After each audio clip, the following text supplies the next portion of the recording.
Saat pertama kali aku melangkah ke rumah besar itu, aku tak pernah menyangka bahwa tempat yang kutuju untuk bekerja justru akan menguji hatiku sedalam ini.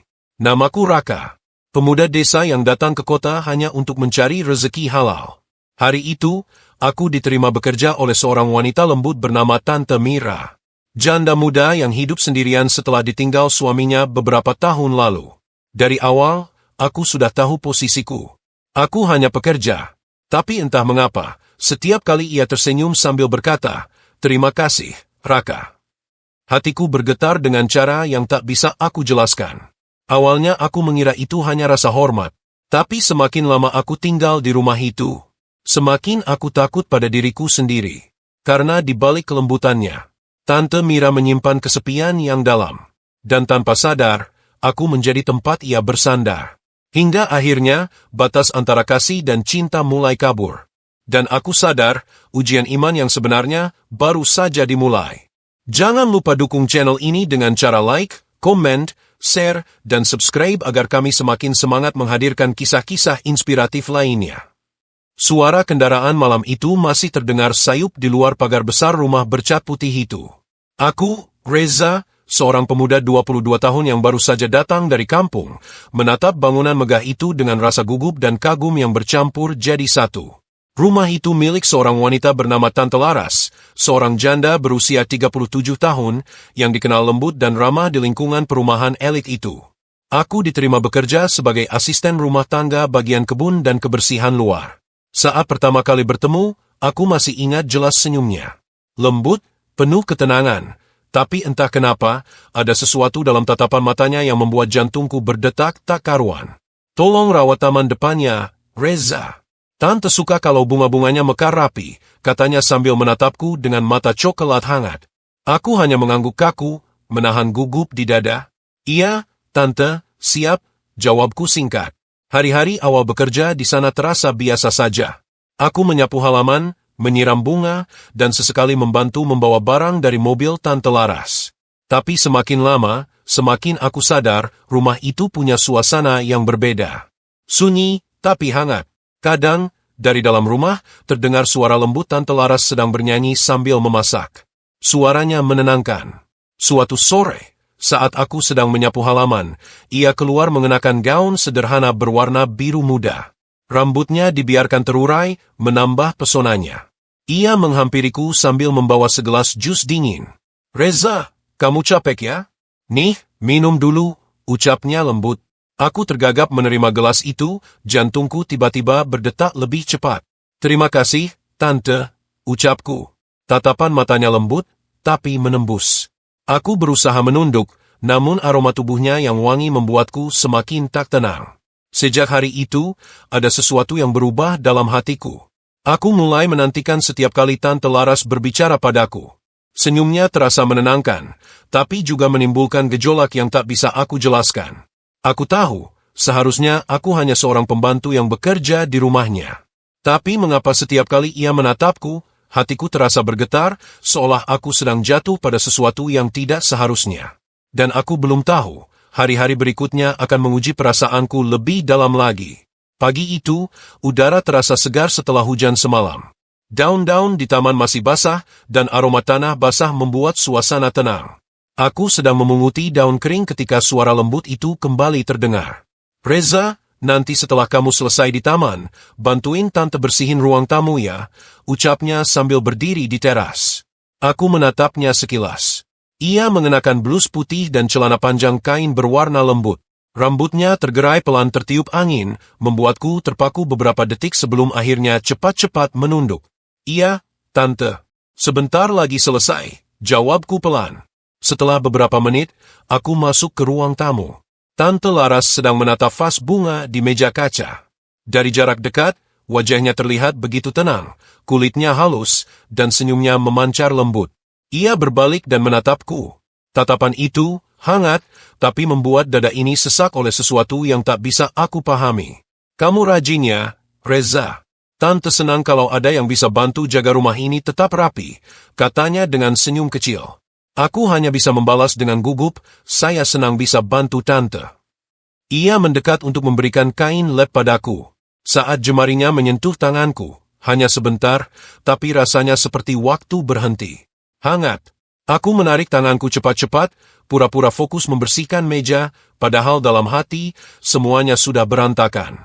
Beberapa hari setelah itu, setiap kali ia menatapku, aku merasa jantungku berdetak 2 kali lebih cepat. Kadang ia sengaja mengajakku bicara lama-lama, seolah ingin mengenalku lebih dekat. "Reza, kamu masih muda. Kenapa nggak kuliah aja?" tanyanya suatu malam saat kami duduk di teras. Aku menghela napas. "Orang tua saya nggak mampu, Tante. Jadi saya kerja dulu, ngumpulin uang." Ia menatapku lama, matanya tampak sendu. "Tante salut sama kamu. Jarang ada anak muda sekuat kamu." Aku menunduk. Tapi di hati kecilku, muncul sesuatu yang aneh. Aku mulai merasa nyaman setiap di dekatnya. Suatu malam, saat listrik di rumah sempat padam, kami berdua duduk di ruang tamu hanya dengan cahaya lilin. Dalam cahaya temaram itu, wajahnya terlihat begitu lembut, matanya menatapku penuh arti.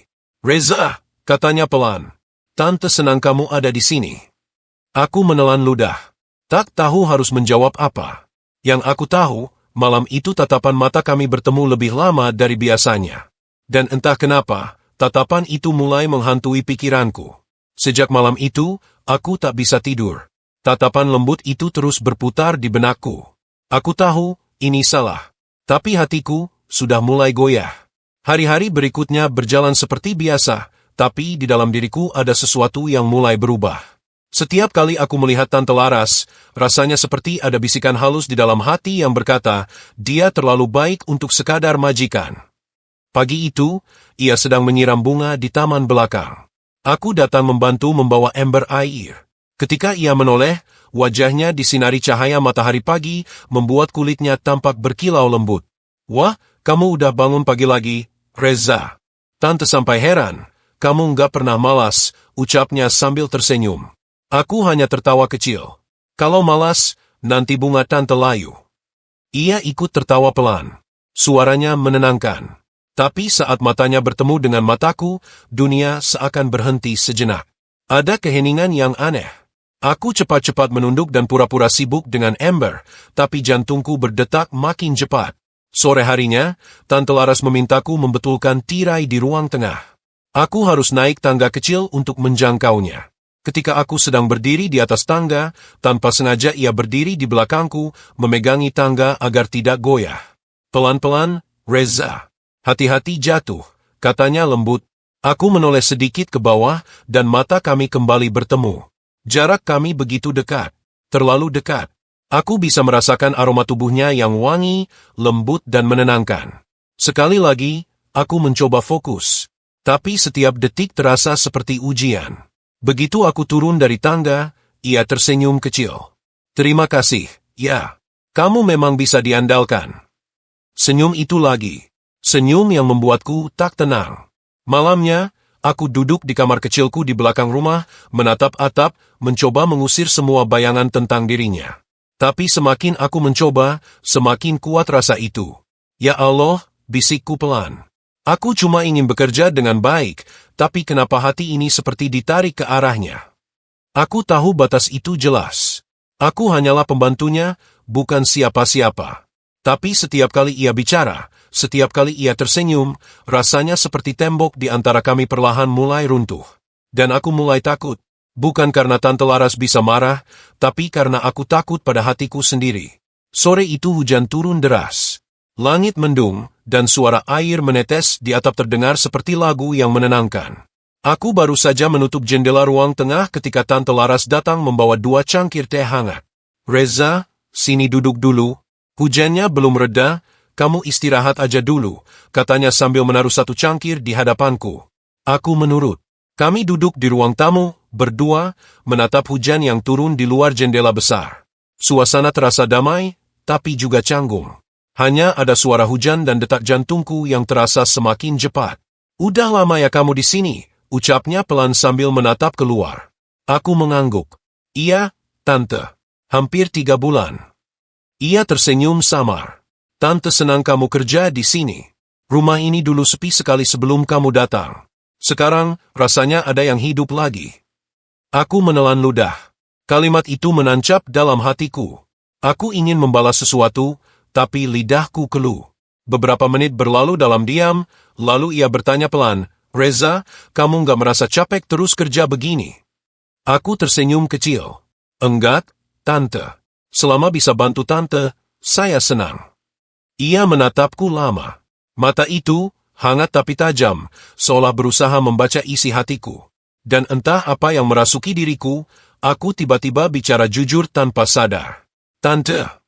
Ia menoleh, menatapku lembut. "Iya, Reza." Aku menunduk, mencoba menahan kata-kata, tapi akhirnya keluar juga. "Kadang saya bingung, Tante.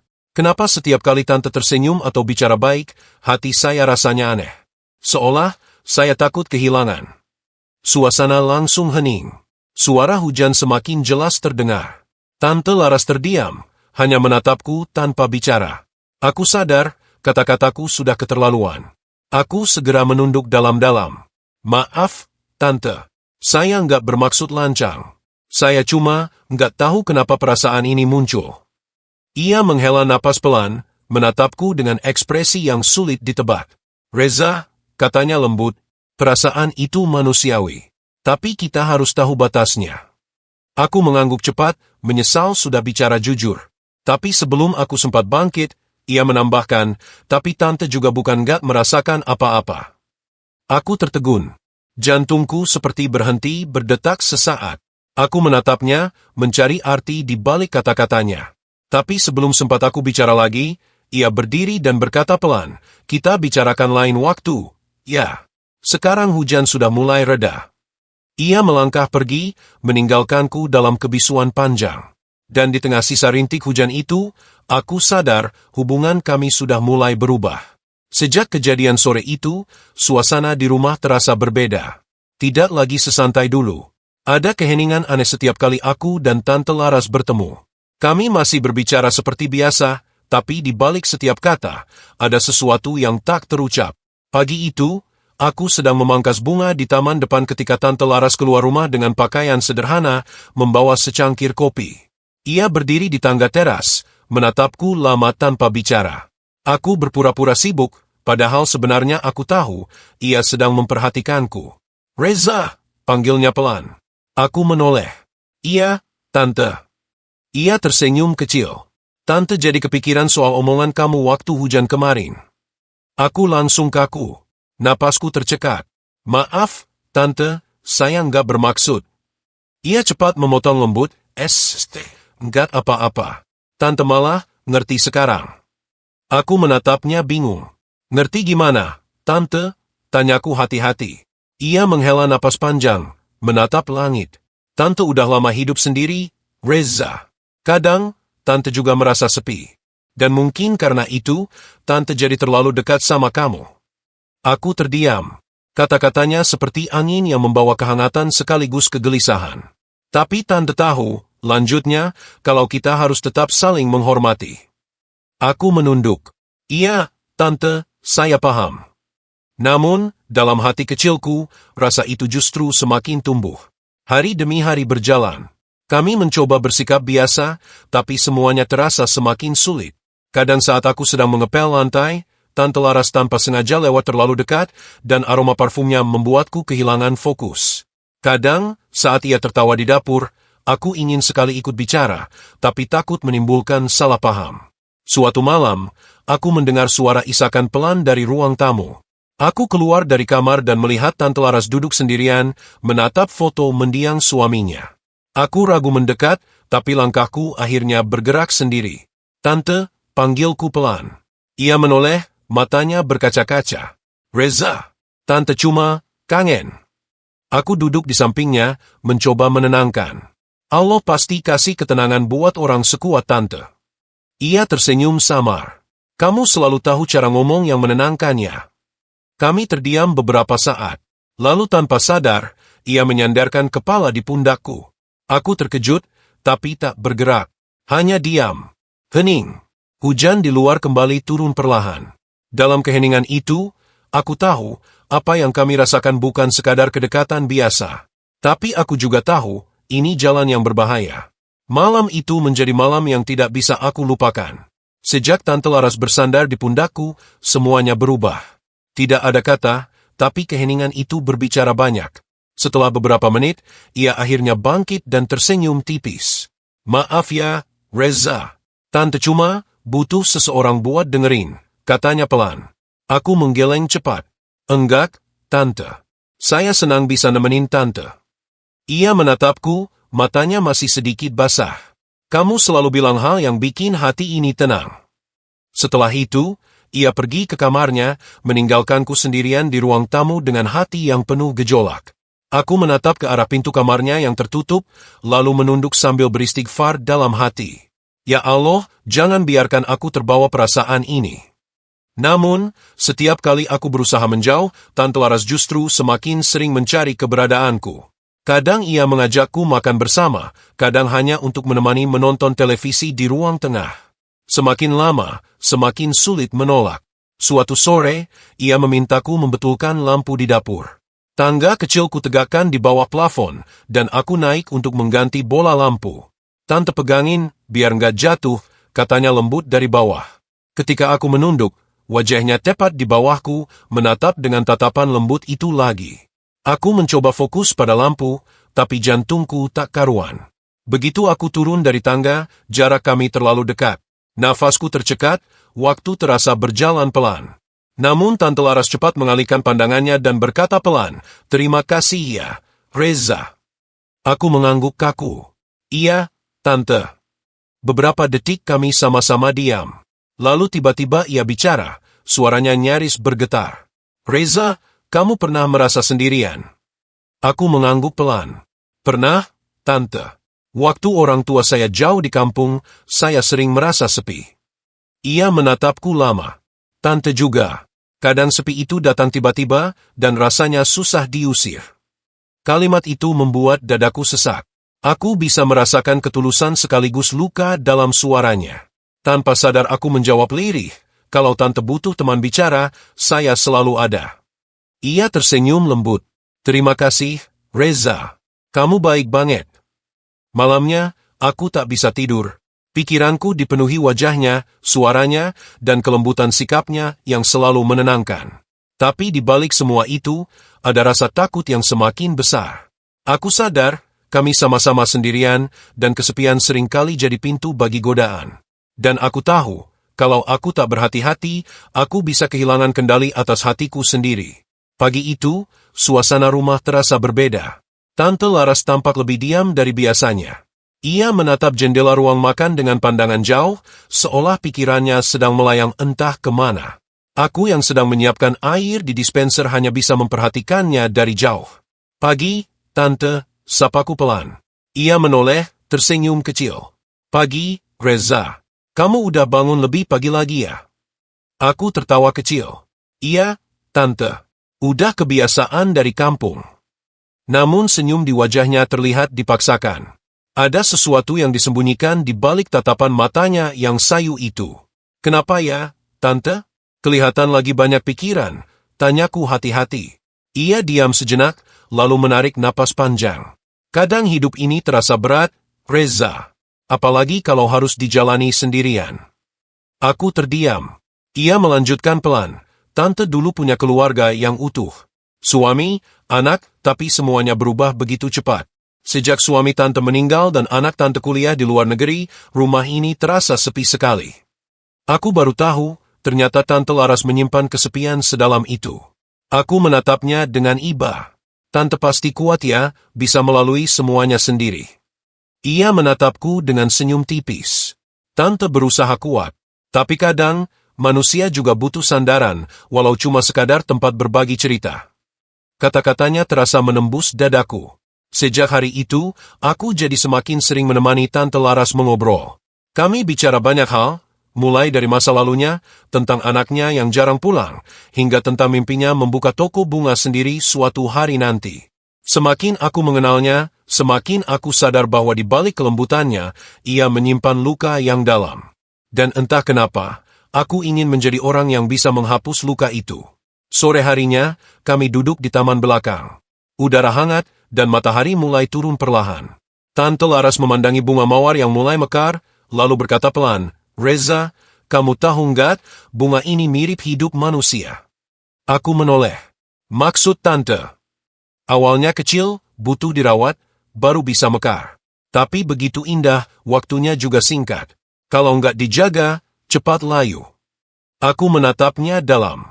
Kata-kata itu terasa seperti pesan tersirat, bukan hanya tentang bunga, tapi tentang perasaan yang sedang tumbuh di antara kami. Aku ingin menjawab sesuatu, tapi suaraku tertahan. Hanya diam.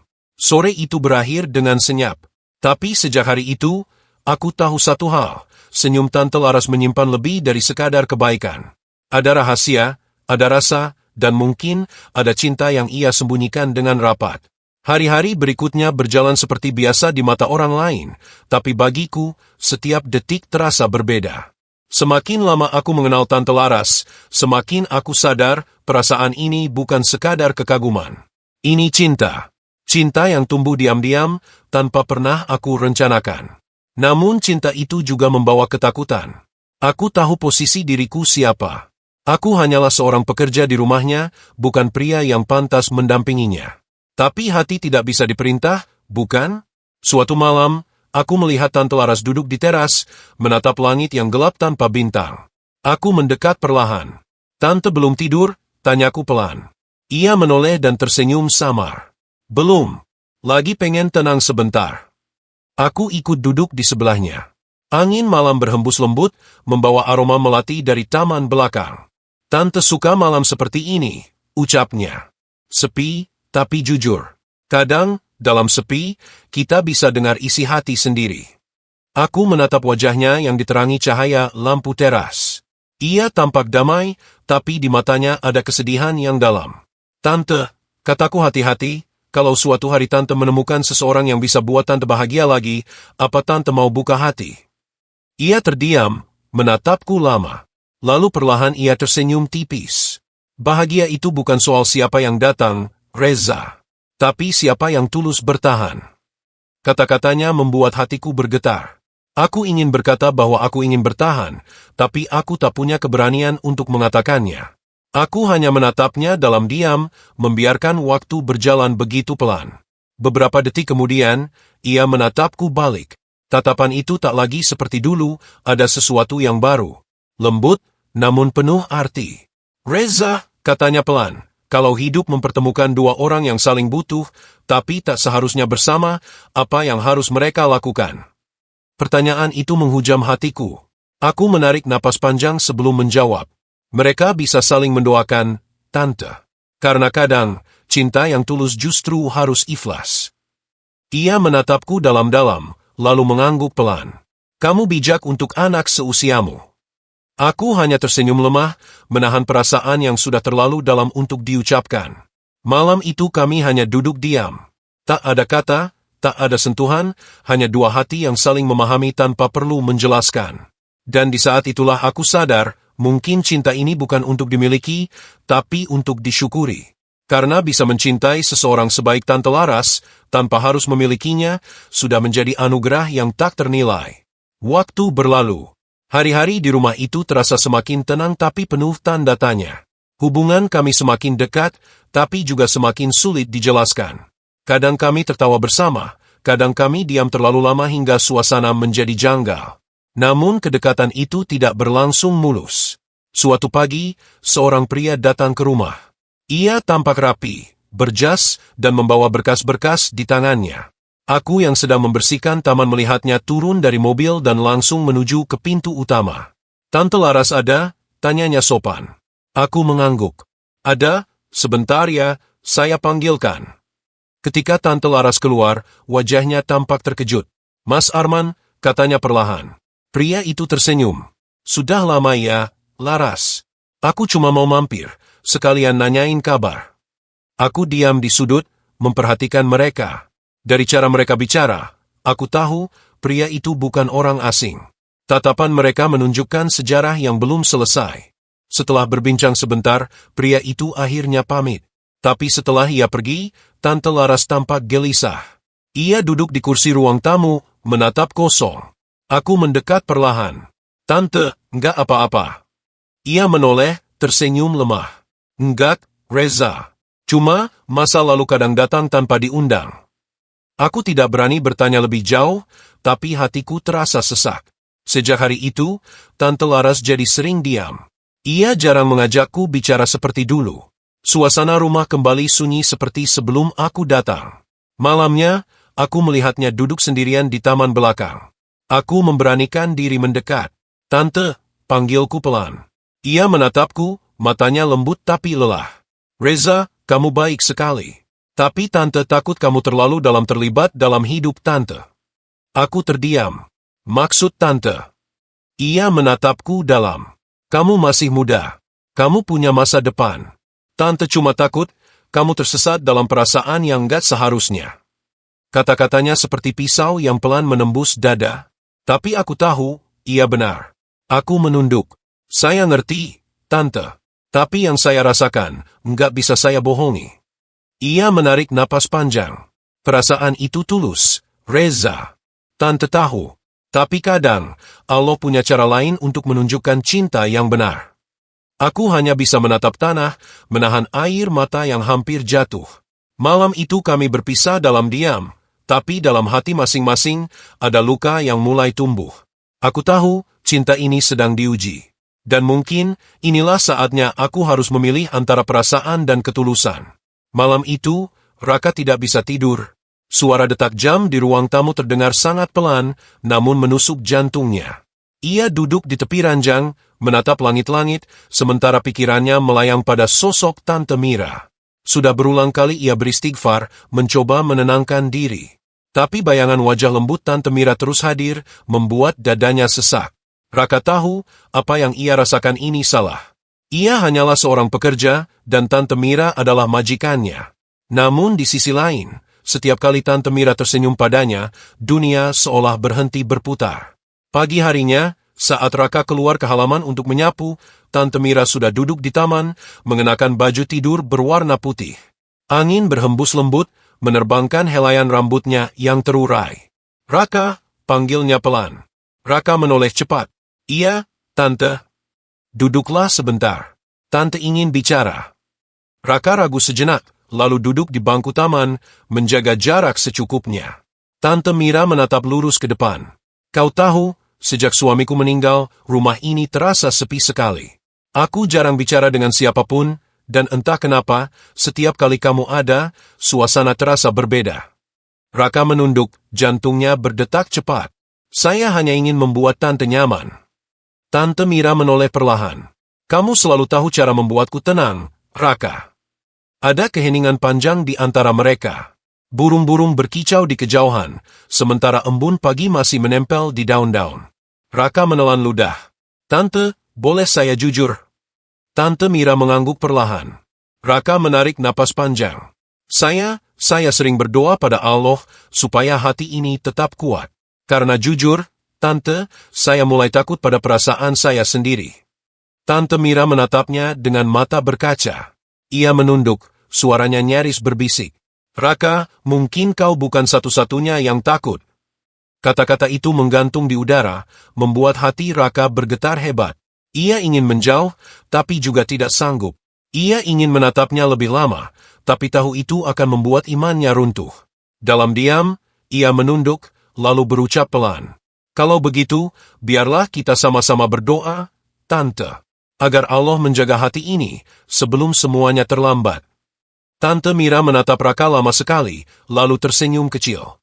Kau benar, Raka. Mungkin itu yang paling bijak. Raka berdiri, menunduk hormat, lalu berjalan pergi dengan langkah berat. Namun di balik punggungnya, Tante Mira hanya bisa menatap, sambil berbisik lirih pada dirinya sendiri. Kenapa hati ini tak mau berhenti memikirkanmu, Raka? Hari itu, langit tampak kelabu.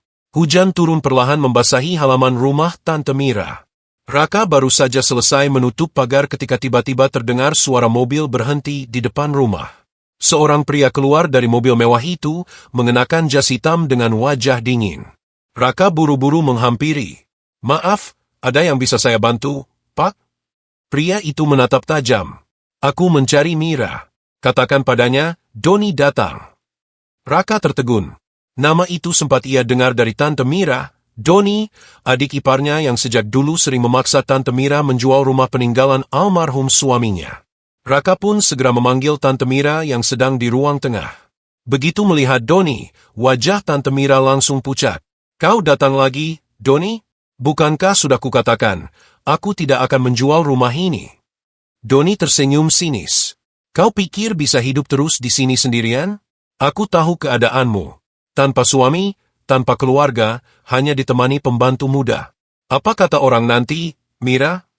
Kata-kata itu membuat Raka mengepalkan tangan, tapi ia menahan diri. Tante Mira melangkah maju, suaranya gemetar. "Jangan hina Raka. Dia bukan sekadar pembantu, tapi orang baik yang menolongku menjaga rumah ini." Doni terkekeh. "Orang baik? Atau mungkin kau sudah terlalu nyaman dengannya?" Raka menunduk menahan emosi. Hatinya terbakar, tapi ia tahu tidak pantas membalas. Tante Mira menarik napas dalam-dalam, lalu berkata tegas, "Cukup, Doni. Aku tidak akan menjual rumah ini dan tolong jangan ganggu hidupku lagi." Doni mengangkat bahu, lalu berjalan pergi sambil menatap Raka tajam. "Nikmatilah waktumu, anak muda. Dunia tidak selalu berpihak pada orang sepertimu." Setelah Doni pergi, Tante Mira duduk lemas di sofa. Raka segera menuangkan segelas air, lalu menyerahkannya. "Tante, sabar ya. Orang seperti itu tak pantas membuat Tante bersedih." Tante Mira tersenyum pahit. "Aku sudah terbiasa, Raka. Tapi entah kenapa, kali ini rasanya berbeda. Karena aku tahu, aku tidak sendiri lagi." Raka menatapnya lama. Hujan masih turun, membingkai momen itu dengan keheningan yang aneh. Ada sesuatu yang tidak terucap di antara mereka, sesuatu yang lembut namun begitu kuat. Tante Mira lalu berkata pelan, "Raka, kalau suatu hari aku terpaksa kehilangan semua ini, apa kamu masih akan tetap di sisiku?" Raka terdiam, lalu menjawab dengan suara mantap, "Selama Allah mengizinkan, saya akan selalu ada, Tante." Mata Tante Mira perlahan basah, tapi bibirnya tersenyum hangat. "Terima kasih, Raka." Malam itu hujan turun tanpa henti. Angin berhembus lembut, membawa aroma tanah basah yang menenangkan sekaligus mengguncang hati. Raka duduk di teras, menatap air hujan yang menetes di ujung atap. Lampu taman menyala redup, menerangi wajahnya yang murung. Dari dalam rumah, Tante Mira berjalan pelan sambil membawa 2 cangkir teh hangat. Ia mengenakan sweater abu-abu dan selendang tipis. Suaranya lembut ketika memanggil, "Raka, masuklah, nanti masuk angin." Raka menoleh dengan senyum kecil. "Tidak apa-apa, Tante. Saya hanya ingin menikmati hujan." Rasanya tenang sekali. Tante Mira ikut duduk di sebelahnya. Keheningan melingkupi mereka. Hanya suara hujan dan deru angin yang menemani. Beberapa menit kemudian, Tante Mira berbisik, "Sejak Doni datang tadi siang, aku jadi tidak tenang. Aku takut dia akan membuat masalah." Raka menatapnya penuh empati. "Selama saya di sini, tidak akan ada yang berani mengganggu Tante." Tante Mira menoleh, menatap mata Raka lama sekali. Ada keteduhan di sana, tapi juga sesuatu yang membuat jantungnya berdebar. "Kau terlalu baik, Raka. Kadang aku takut, kebaikanmu justru akan melukaiku." Raka menunduk. "Saya hanya ingin melindungi Tante, bukan menyakiti." Hening kembali. Hujan semakin deras. Tiba-tiba petir menyambar, membuat Tante Mira terkejut dan refleks memegang lengan Raka. Sentuhan itu singkat, tapi cukup membuat waktu seolah berhenti. Raka terdiam, jantungnya berdetak keras. Tante Mira pun cepat menarik tangannya, wajahnya memerah. "Maaf, aku hanya kaget," katanya pelan. Raka menatapnya, lalu menggeleng lembut. "Tidak apa-apa, Tante." Namun setelah itu, keduanya sama-sama diam. Tidak ada kata yang bisa menjelaskan perasaan yang bergulung di dada masing-masing. Hujan seakan menjadi saksi betapa dua hati sedang berperang antara keinginan dan iman. Beberapa saat kemudian, Raka berkata lirih, "Tante, mungkin malam ini hujan turun agar kita belajar tentang jarak. Bahwa ada batas yang harus dijaga agar perasaan ini tetap suci." Tante Mira menatapnya dengan mata berkaca. "Kau benar, Raka. Tapi jujur, semakin aku mencoba menjaga jarak, semakin aku merasa dekat." Raka hanya menunduk, menahan napas berat. "Kalau begitu, biarlah Allah yang menjaga hati kita, Tante." Karena saya takut, kalau hati ini terlalu lama melawan, bisa jadi nanti justru tersesat. Tante Mira menunduk. Air matanya menetes perlahan, menyatu dengan air hujan di luar sana. Ia tahu, rasa itu nyata. Tapi ia juga tahu, tidak semua rasa bisa dimiliki. Pagi itu suasana rumah terasa tegang. Tante Mira tampak gelisah sejak subuh. Ia bolak-balik menatap ponselnya, seolah menunggu sesuatu yang buruk datang. Raka yang sedang membersihkan ruang tamu memperhatikan perubahan sikap itu dengan khawatir. Tante, ada apa? Wajah tante pucat sekali, tanya Raka lembut. Tante Mira hanya menggeleng pelan. Tidak apa-apa, Raka, hanya sedikit pusing. Tapi nada suaranya terdengar gugup. Tak lama kemudian, suara klakson mobil terdengar di depan rumah. Raka berjalan keluar untuk membuka pagar, dan betapa terkejutnya ia ketika melihat Doni kembali datang. Kali ini tidak sendiri. Ia membawa 2 orang laki-laki berpakaian rapi, salah satunya membawa map tebal. Kami dari pihak notaris, ujar salah satu pria itu dingin. Kami ingin membicarakan masalah surat kepemilikan rumah ini. Raka menatap bingung. Maaf, tapi urusan seperti ini sebaiknya langsung dengan Tante Mira. Begitu Tante Mira keluar, Doni langsung bersuara lantang. Mira, sudah cukup kau menutup-nutupi semuanya. Rumah ini sudah aku urus untuk dijual, dan hasilnya akan dibagi sesuai hak keluarga. Tante Mira menatapnya tak percaya. Apa kau gila, Doni? Rumah ini peninggalan suamiku, bukan warisan keluarga besar kalian. Doni tersenyum miring. Kau tidak punya bukti hukum yang cukup, Mira. Semua surat sudah aku bawa. Kalau kau menolak, maka aku akan bawa ini ke pengadilan. Raka yang mendengar itu mulai emosi, namun ia berusaha menahan diri. Tolong hormati tante. Dia tidak pantas diperlakukan seperti ini. Doni mendengus. Dan kau, pembantu sop pahlawan, sebaiknya jangan ikut campur urusan keluarga. Raka mengepalkan tangan, tapi sebelum ia bereaksi, Tante Mira memegang lengannya. Sudahlah, Raka, jangan. Suaranya bergetar. Tante Mira menatap Doni dengan mata basah. Kalau memang ini maumu, ambillah semuanya. Aku tidak akan berdebat. Tapi ingat, kau sudah menodai nama keluarga sendiri demi uang. Doni terdiam sesaat, lalu pergi bersama orang-orangnya dengan wajah puas. Begitu mobil mereka menjauh, Tante Mira jatuh berlutut di lantai teras, menangis sesenggukan. Raka segera memeluknya, berusaha menenangkannya. Tante, sabar. Allah tidak akan diam melihat kezaliman ini. Saya janji, saya tidak akan biarkan Tante kehilangan tempat tinggal. Tante Mira menggenggam tangan Raka erat. Raka, kalau aku harus pergi dari rumah ini, bisakah aku tetap bersandar padamu? Raka terdiam. Ia menatap mata Tante Mira yang penuh luka, lalu menjawab dengan suara bergetar. Selama Allah izinkan, Tante, saya akan selalu di sisi Tante, bukan karena belas kasihan, tapi karena saya tulus ingin melindungi. Tante Mira menatapnya lama, dan di matanya ada rasa yang tak lagi bisa disembunyikan.